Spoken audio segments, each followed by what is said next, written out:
Hey guys, back for the horrible series.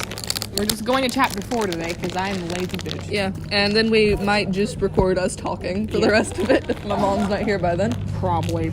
So, you guys get, I guess, a mini-sode? Now we gotta endure too much of this today. Yeah. Oh, fuck. I say you guys like people actually watch the channel. Hey, maybe one day we'll become fucking internet famous. Who is that? Okay. Where are they? Her aunt had them carted away to a junkyard to rust and crumble among the other discarded useless things, or had her father done it himself so no one else would have to. Are you kidding me? What? I think I see my mom. The concrete floor was littered here and there with scraps of whoever had done this. The cleanup had not been thorough. We're finishing this, and whether you hear or not.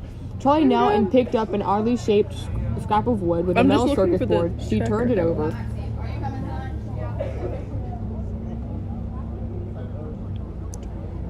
Oh, I thought you were pointing over there. No. Whose brain were you? She wondered, but it did not matter. Not really. It was battered and worn, the ex-copper too badly scratched to repair, even if someone wanted to. Broken. Charlie, John said from across the workshop. He was in a dark corner. If the skeleton had been there, it would have reached out to touch him. Excuse me? But it's not there. What?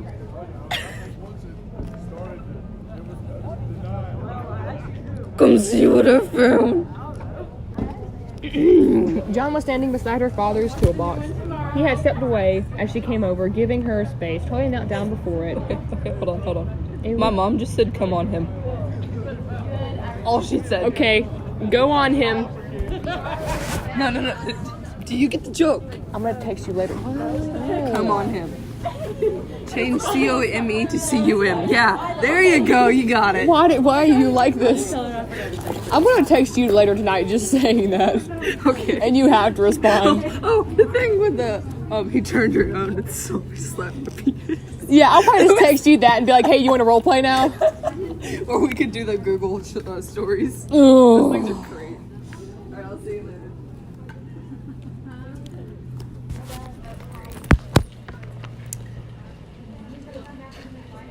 Beside her father's toolbox, he stepped away as she came over, giving her space. Charlie knelt down before it. It looked as if it had just been polished. It was made of dark stained wood, glossy with some kind of lacquer. She opened it gently.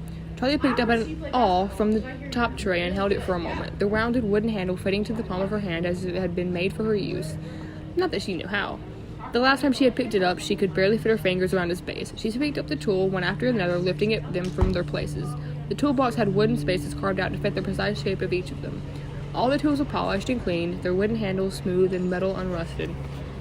They looked as though they had been just used that morning, wiped down and put away meticulously, like someone still cared for them. She was looking at them with a fierce, unexpected joy, as if something had fought for what was returned to her. But her joy felt wrong, misplaced. Looking at her father's things set her off balance. Something in the world was not what it should be. Seized up with an unfound fear, she thrust the awl back into place in the box, dropping it like something burning.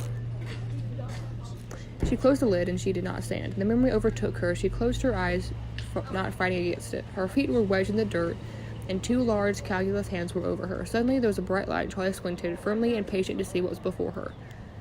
3 completely gleaming figures towered over her motionless. The sun reflected off every edge and contour. They were blinding to behold. "What do you think?" She heard the question, but she could not answer it. Her eyes hadn't adjusted. The 3 masses of standing metal all looked similar in structure, but Charlie had grown accustomed to seeing more was there, imagining the final result. For a long time now, there had been 3 empty suits hanging like carcasses from rafters in the attic. Charlie knew they had a special purpose, and now she understood what it was.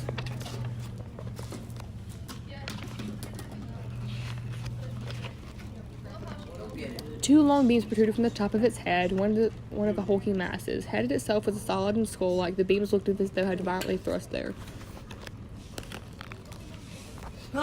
I'm done for today. I'm too bored.